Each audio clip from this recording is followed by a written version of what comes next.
வச்ச மாமனவ யாரு பாடுகிற பாட்டுல தானியும் அத கூறு யாரிடத்தில் உன் மனசு போச்சு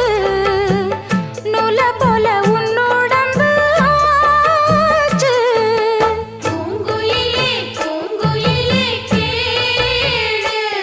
நீ பாட்டெடுத்த காரணத்தை கூறு யாரிடத்தில் உன் மனசு போச்சு நூல போல உன் உடம்பு ஆச்சு வட்டமிட்டு சுத்தும் கண்ணு வீச்சு வாய விட்டு போனதென்ன பேச்சு